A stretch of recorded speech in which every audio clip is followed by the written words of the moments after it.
Hello viewers, Wagadaruna taking you through the story for A-Level Physics Paper 2. And this video we are going to go through the topic, the marking guide of Senior 5 Physics 2 of mid of term 2 for the year 2023. And this video is suitable for students in both Senior 5 and Senior 6 offering physics as part of their combination.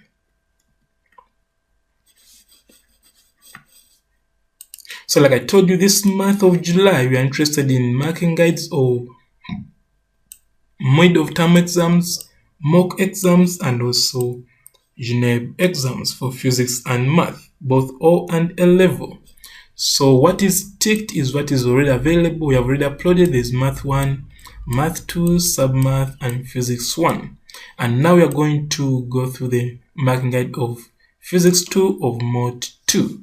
So these videos will be uploaded in bits until they are all done, after which shall go to the notes. Of course, the books I recommend in case you need to buy some books for personal research. These are the books for Principal Math. This complete set has 4 books. There is Math 1 notes, Math 2 notes, Topical Question Bank, and also Termly past papers. That is Principal Math. For Subsidiary Math, it is only one book which contains both notes and Termly past papers and also U.A.C.E questions with their marking guides. Then for Physics, there is Physics 1, Physics 2, Topical Question Bank, and its solutions. So for any of those copies, you can contact the author on this contact or send a WhatsApp message. In any part of the country, we can deliver, whether you're up country or in Kampala, but we are stationed in Kampala.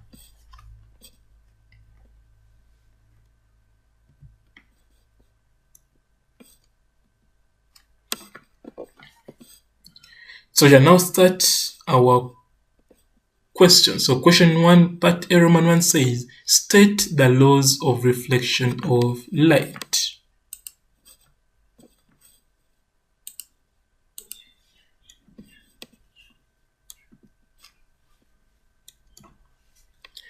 So the laws there are 2. One says that the angle of incidence is equal to the angle of reflection. And 2, the incident ray, reflected ray, and the normal at the point of incidence all lie in the same plane. That was Roman 1. Then Roman 2 says, a ray of light from a fixed bulb B is incident on a plane mirror M1 at 20 degrees.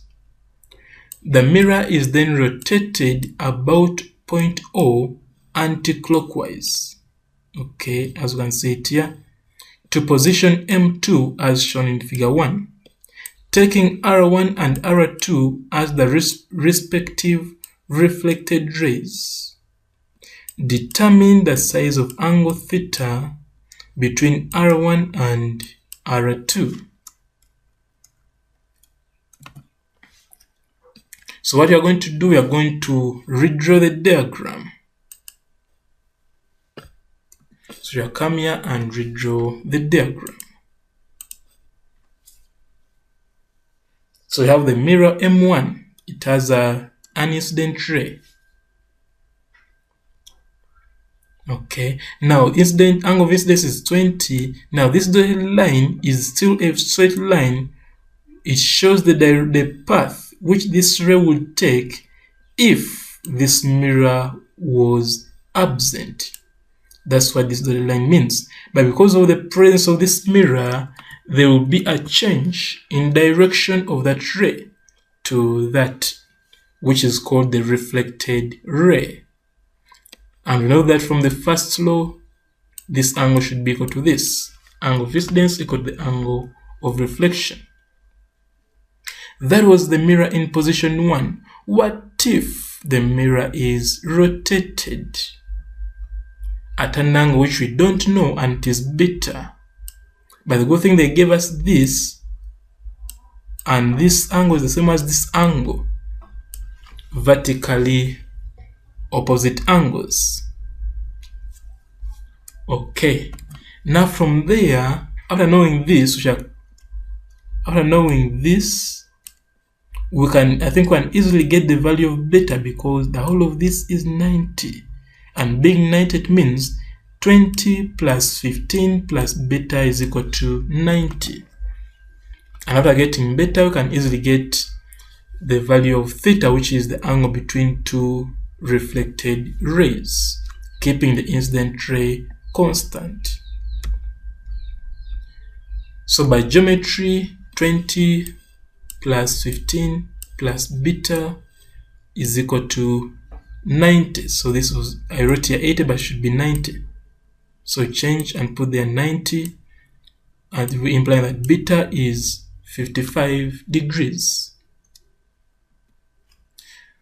Okay, now here when we apply the physics, we know that since the direction of the incident ray is kept constant, it implies that the angle of rotation of the refracted ray, theta, is always twice the angle of rotation of the mirror, beta.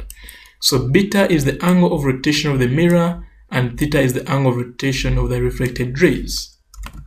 And with that physics, we know we can get the value of theta as 110 degrees.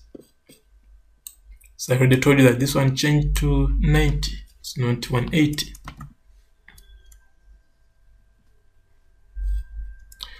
So that was part A. What about part B? Part B says, B Roman 1, define the term center of curvature of a convex mirror.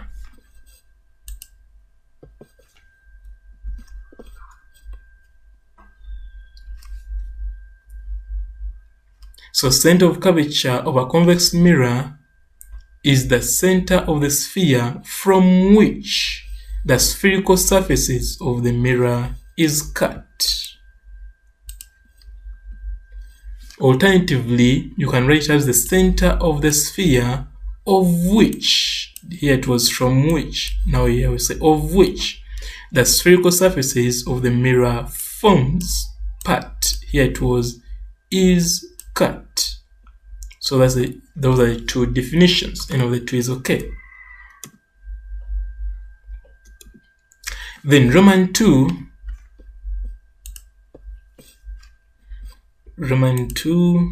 says a convex lens capital L and a convex mirror capital M are arranged coaxially at distance of 6 centimeters apart.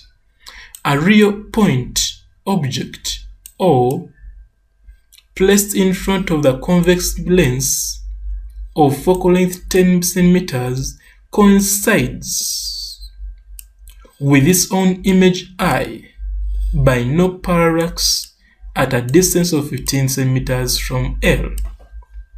Okay, determine the focal length of the convex mirror and draw a red diagram to illustrate the action.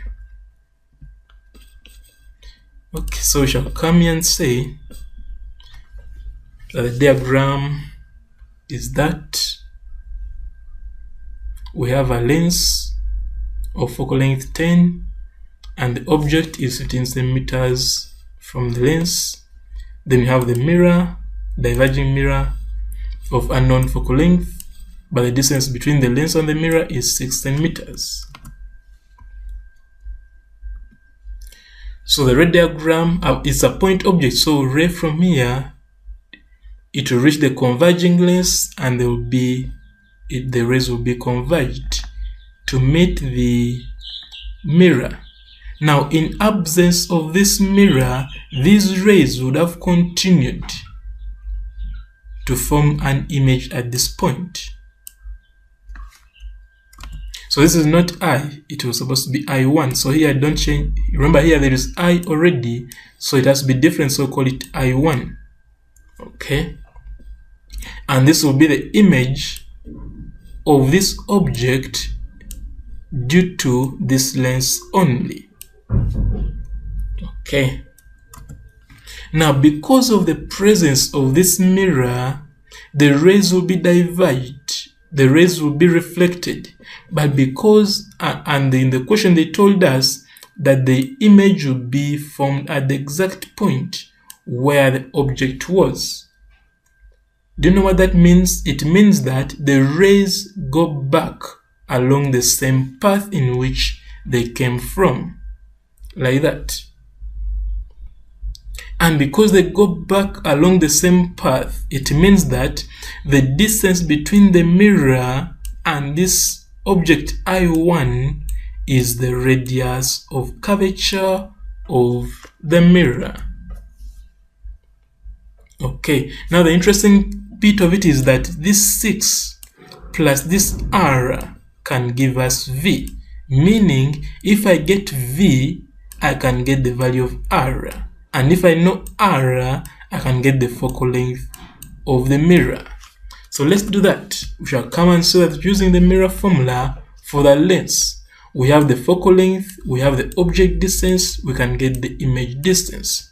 So let's code the mirror formula and then substitute. Substitute for f, substitute for u, and v is unknown. So our aim is to make v the subject. So take this one this side to give you 1/30, cross multiply to get v equal to 30 centimeters. Now that I know this as 30, I'll remember that this plus this is equal to 30. So I'll come here and say that considering the mirror, 6 plus r is equal to v. Then substitute for v and make r the subject. That is called radius of curvature, but the question wants focal length. So I'll come and divide by 2 to get the focal length. And that's what they wanted. Then part C says distinguish between focal point and focal length of a curved mirror.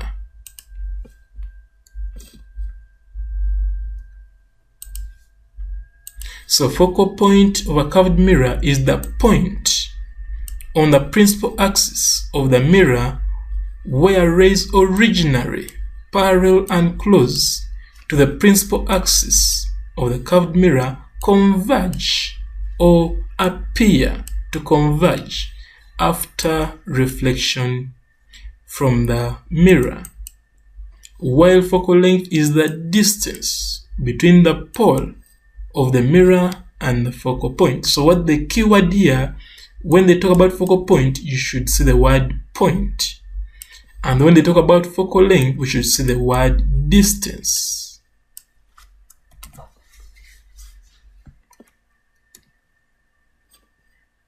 That was part C. What about part D? Part D says an object is placed at a distance u from a concave mirror. Concave is a converging mirror. The mirror forms an image of the object at a distance v from the mirror.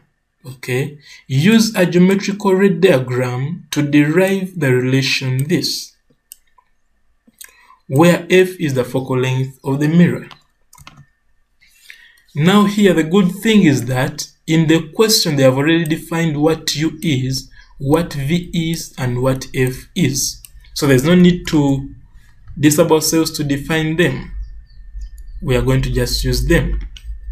So we shall come here and say that using a ray diagram, we have to draw the ray diagram. There is the converging mirror, pole of the mirror, focal point. Then you shall put a ray diagram, an object somewhere, that is object AB, where this is the object distance. Then a ray BC will converge to pass through the focal point. A ray through the focal point will be reflected as a parallel ray. And this intersection is the position of the image, which is inverted and diminished. So that is the V. Therefore, we shall come and see that there are two triangles of interest, ABF, ABF, okay, and triangle FDP,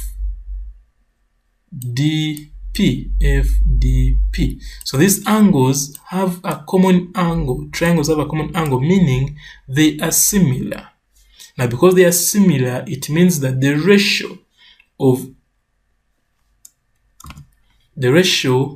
AB over PD is equal to AF over PF, which is here. Okay, now we know that AF, let's see if AF is this, but it can be got by saying the whole of this U minus focal length.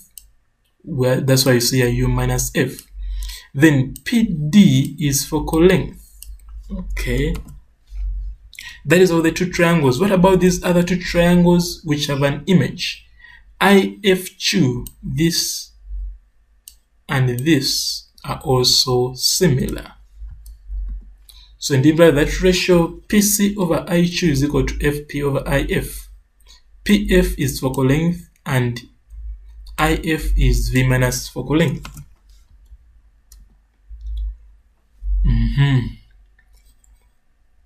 But AB is equal to PC. If you look at this AB and this one, they are equal.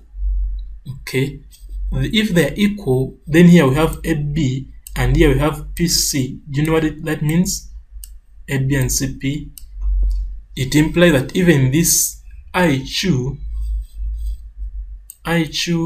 and PD, they are also equal. Therefore, you shall come and equate the two. Then substitute this one, put it there, this one, put it there. Now I have U, V, and F. Next is to work out with geometry, with my algebra. So cross multiply, open brackets, collect like terms. So this and this cancels. The next is to divide throughout by UVF. When you divide throughout, you shall come up with this. Then from here, UV goes with this, remaining with 1 over F. UF goes with this and this to remain with 1 over V. VF goes with this to remain with 1 over U, which gives the formula they wanted. That's how the marks would come about. That was question 1. Now we shall go to question 2. Question 2, A Roman 1 says, define principal focus of a concave mirror.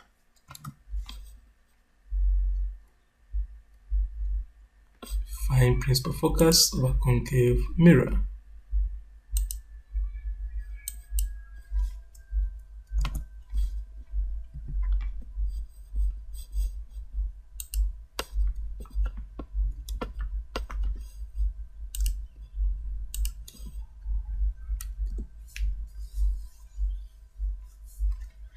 So the principal focus of a concave mirror is the point on the principal axis to which rays originally parallel and close the principal axis converge after reflection by the mirror.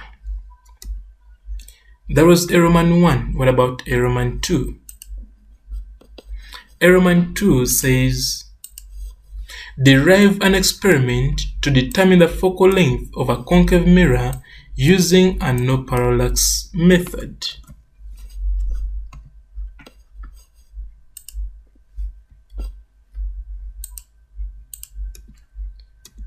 So here we shall need to draw a diagram.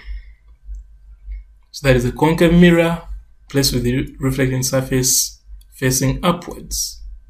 Then that will be the principal axis.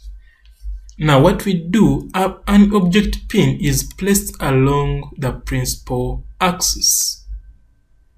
And an observer is from above, views the object pin from above. So this observer will see an image, but he has to adjust this position of this pin until the pin coincides with its own image.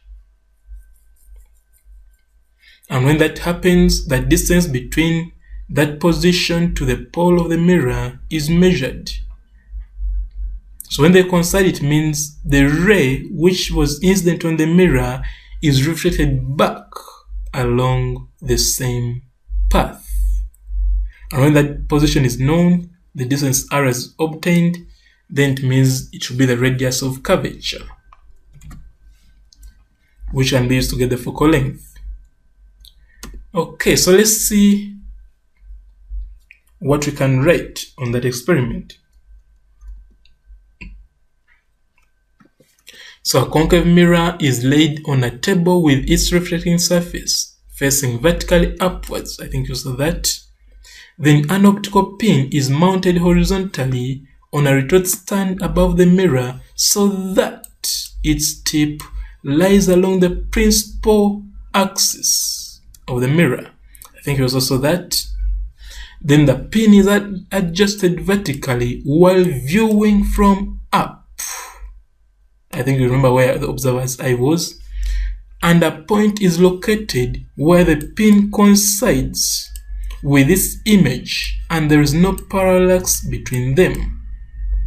The distance r of the pin from the pole of the mirror is measured. And now the focal length can be calculated from f equal to r over 2. Basically, that's what they wanted. So that was part A. Now we shall go to part B. Part B says, what is meant by refractive index of a material?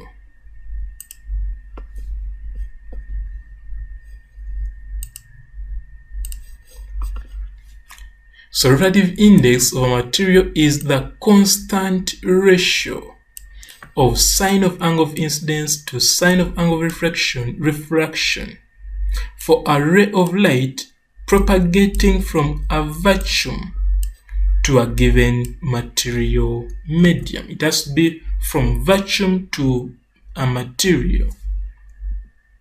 Alternatively, you can simply say ratio of speed of light in vacuum to speed of light in the given material. I think this one is brief and easy to remember. So any of the two is okay. So now shall go to part Roman 2, part B Roman 2. So B Roman 2 says, state the laws of refraction of light.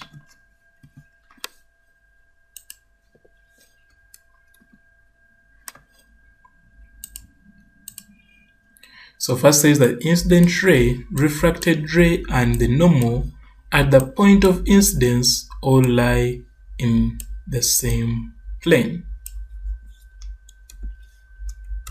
Then second one says that for a given pair of optical media, the ratio of sine of angle of incidence to the sine of angle of refraction is constant. And that's how the marks would come about. Then part C says light consisting of blue and red is incident at an angle of 60 degrees from air to a glass block of thickness 18 centimeters. If the speeds of blue and red light in the glass block are this and that, respectively, find the separation of the two colors at the bottom of the glass block. So here we need to make a sketch.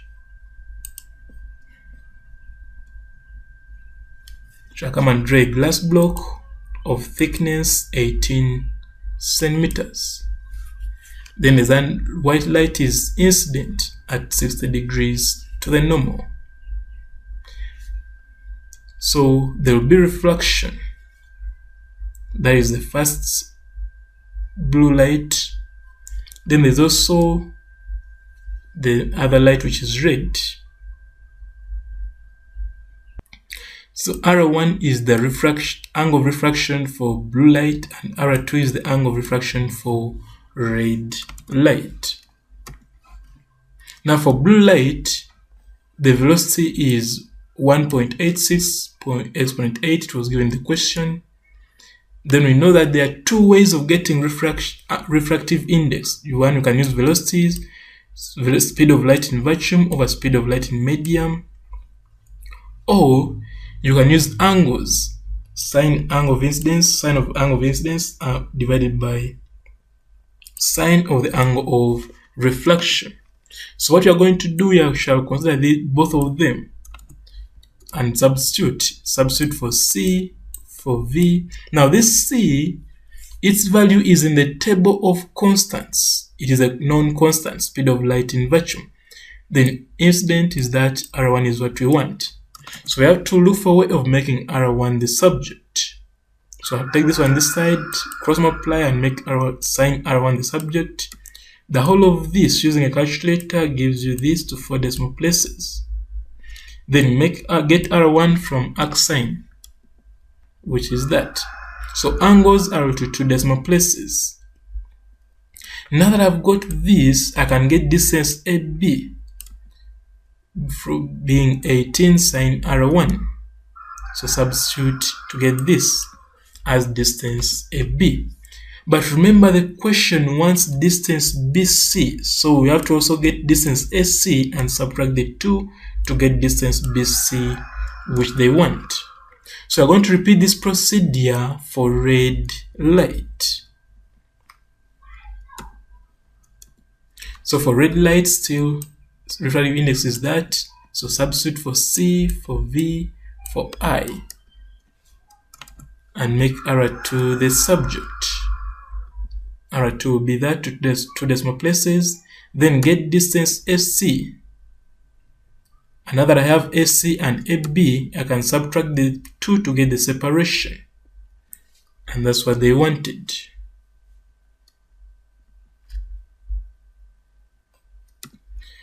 So that was part C. Now we shall go to part D.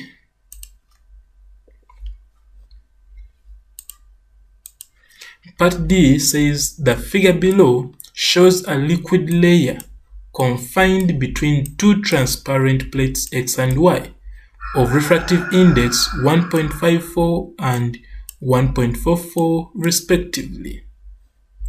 A ray of monochromatic light making an angle of 40 degrees with a normal to the interface between media X and the liquid is refracted through an angle of 50 degrees by the liquid. Find Roman 1, the refractive index of the liquid, and Roman 2, the angle of refraction R in the medium Y, which is this. And Roman 3, the minimum angle of incidence in the medium X, for which the light will not emerge from medium Y. Okay, so we shall come and say, let's start with Roman 1. We are going to first redraw the diagram.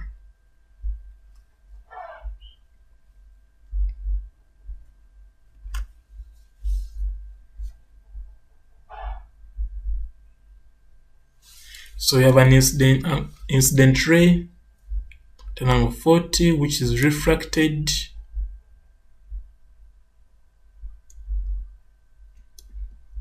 further refracted, and it glazes the surface. So NX, refractive index of plate X, was given, refractive index of plate Y was given, angle of incidence was given, and this I2 is given.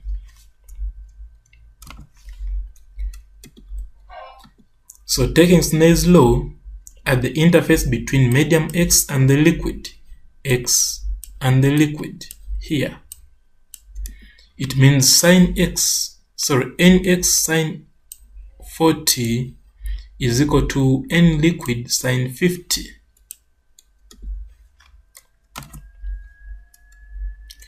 Then make NL the subject, and that's what they wanted. So now we shall go to Roman 2. Roman 2 says, calculate the angle of refraction R in the medium Y.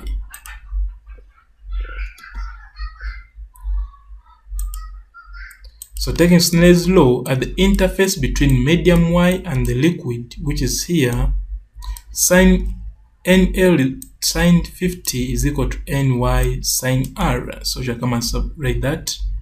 Then you substitute for NL 50, NY, and remain with R as the only unknown. So make it the subject and get the value of R.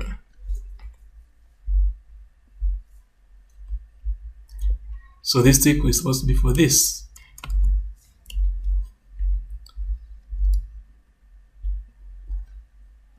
That was Roman 2. What about Roman 3?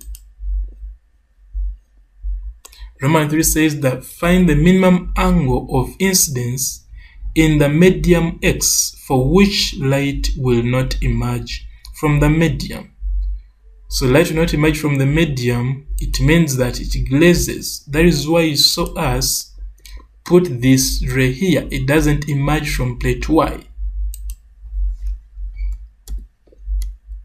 So let I be the minimum angle of incidence in medium X for which light will not emerge from the medium Y. So from Snell's law, we know that n sine I is constant. That means that n8 sine I is equal to n8 sine 90. Remember, I said the angle of incidence in medium X. So shall come here, it means that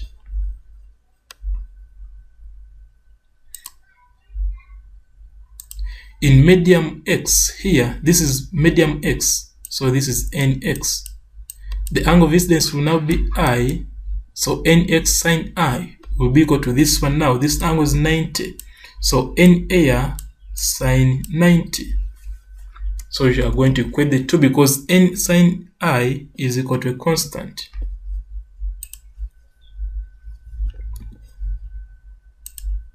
So substitute for nx, na 90 and get the value of I. And that's what they wanted. That was question 2. Now we shall go to question 3. Part A says, describe an experiment to sort conductors from insulators using gold leaf electroscope.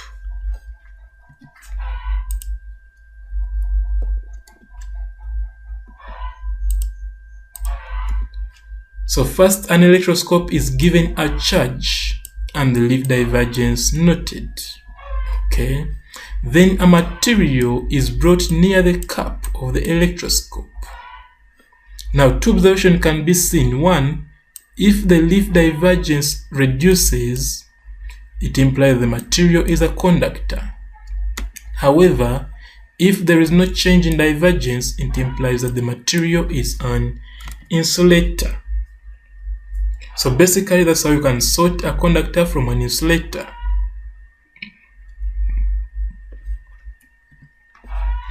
So now shall go to part B. Part B says, state Coulomb's law of electrostatics.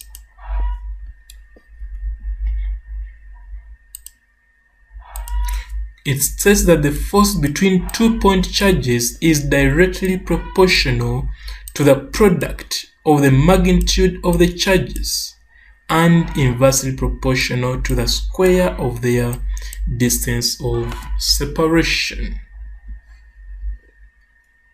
That was part B. Now shall go to part C, Roman 1.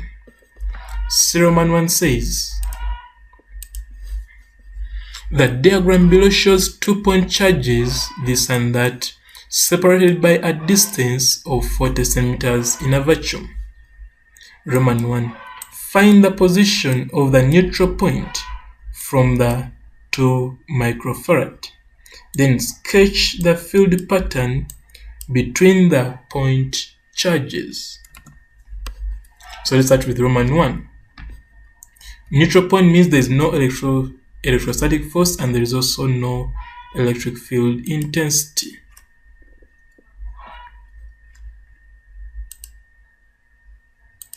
So let the neutral point be at a distance x from the 2 microcoulomb charge. to imply the electric field intensity at the neutral point due to the 2 microcoulomb is given by K1 over R1 squared. So K is a constant. Choose the charge, which is this 2 microcoulomb, change it to coulomb. And R is the X is the distance from the 2 microcoulomb to the point to the neutral point. So simplify the numerator to come up, you'll come up with this. Over this, it will be to the right. Now, why is it to the right? We shall come here and say that. So neutral point is somewhere here, and we consider a charge of positive 1 coulomb. So positive 1 and this positive 2, they are same charges, and we know that from the law of electrostatics, same charges repel. So this coulomb at the here will be repelled to this side. That is why we say to the right. Same applies to this one. This positive, so it will be, there will be repulsion. So for the 5 newton, for the 5 microcoulomb, it will also be repelled to the left. So we shall come here and say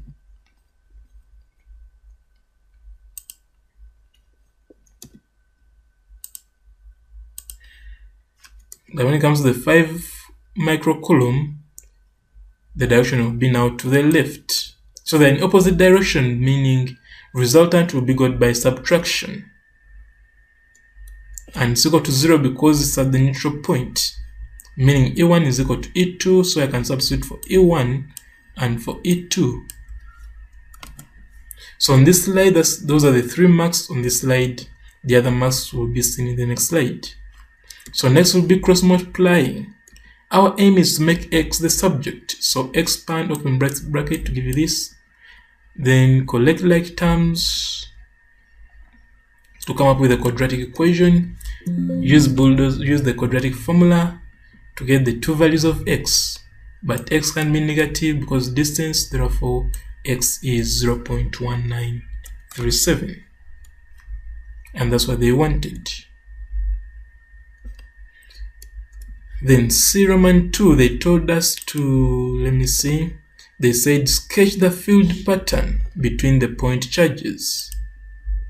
So these are 2 point charges and they are both positive. So there will be repulsion.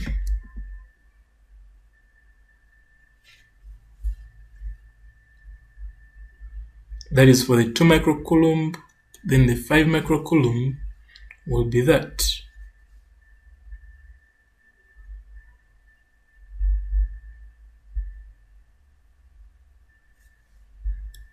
Okay, and there will be a neutral point,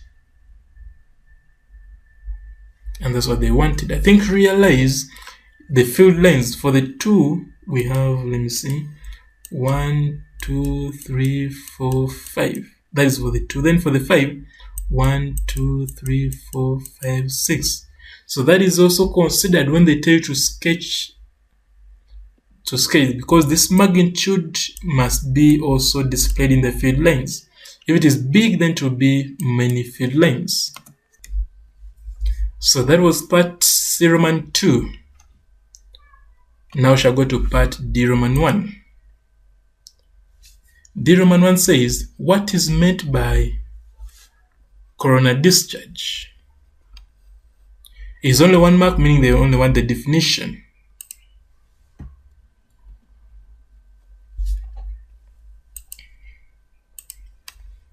So coronal discharge is the apparent loss of charge from the pointed end of a charged conductor to the surrounding air. So that's how the marks will be awarded. 1 mark for this, 1 for this, 1 for this, and 1 for counting. We have to count these ones should be many than those on the 2 microcoulomb.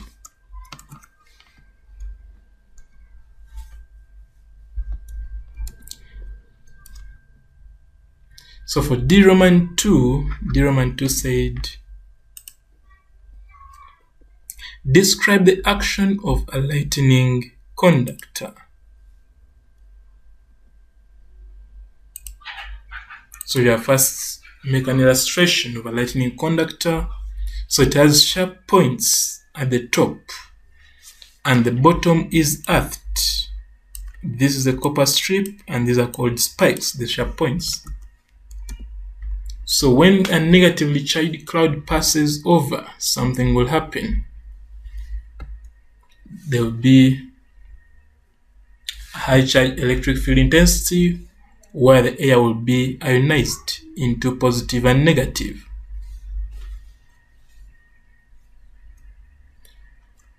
So this, because it's negatively charged, the positive ions will be attracted to the negatively charged cloud,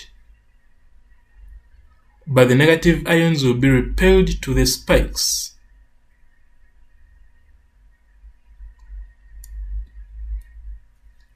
So let's try to talk about what you have seen in the diagram. It says when a negatively charged cloud passes over the spikes of a lightning conductor, positive charges will be induced at the spikes while negative charges will flow to the earth through the conductor. Due to high charge density at the spikes, electric field intensity there is very high and thus coronal discharge occurs. So positive ions will be repelled to the clouds since the clouds were negatively charged, and negative ions will be conducted to the ground. The positive ions which are attracted to the cloud neutralize some of the negative charge on the cloud, which reduces the possibility of lightning occurring. However, if the discharge occurs, current flows through the lightning conductor safely to the earth, and either way the building is protected from lightning. And that's how the marks will be awarded. Now shall go to part E, Roman 1. E Roman 1, define the following: electric field and electric field intensity. Let's just do that.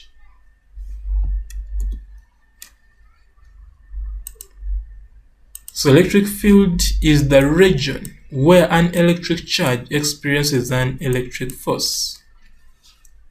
On the other hand, electric field intensity is the force experienced by a positive charge of 1 coulomb placed at a point in the electric field. Then E Roman 3,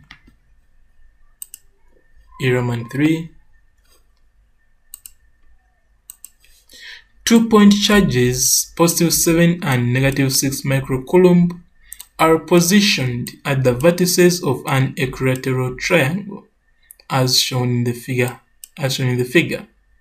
Find the electric field intensity at point P. So equilateral means all angles are equal and all sides are equal. Therefore, the angle inside will be 60 for each. So shall come here and redraw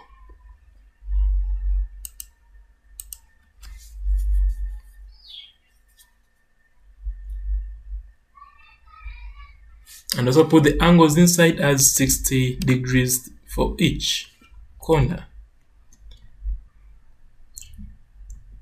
So here, the electric field intensity at P due to charge at A will go in that direction because this is positive and here there's positive 1, meaning there will be repulsion. Okay. However, the electric field intensity at P due to charge at B is towards the side because this is positive 1 and this is negative, meaning there will be attraction. So you have to get the magnitude of EPA and EPB. So EPA is K, then charge at A over the distance between A and B and P. Using a calculator, it gives you that. What about EPB? EPB, K constant charge at B, distance between B and P. Use a calculator, you come up with that. So we have this magnitude, we have this magnitude. We have to resolve horizontally and vertically. So resolving horizontally, we come up with this. And resolving vertically, we come up with that.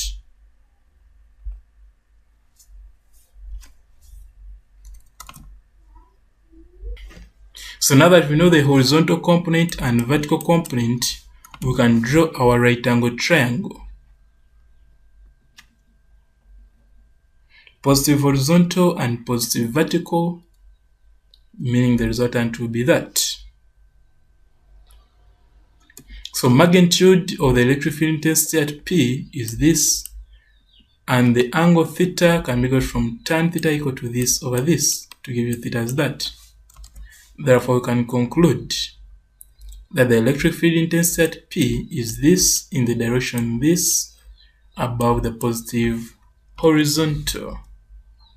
And that's what they wanted.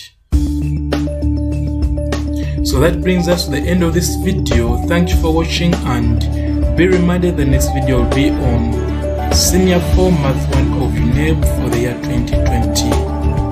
So if you have not yet subscribed, please click on the subscribe button below this video so that you can receive updates when the next video has been uploaded. And also, if you know of any student who's not yet on this platform, please share the link of this video with them via social media platforms like Facebook and WhatsApp so that we can all benefit as a family.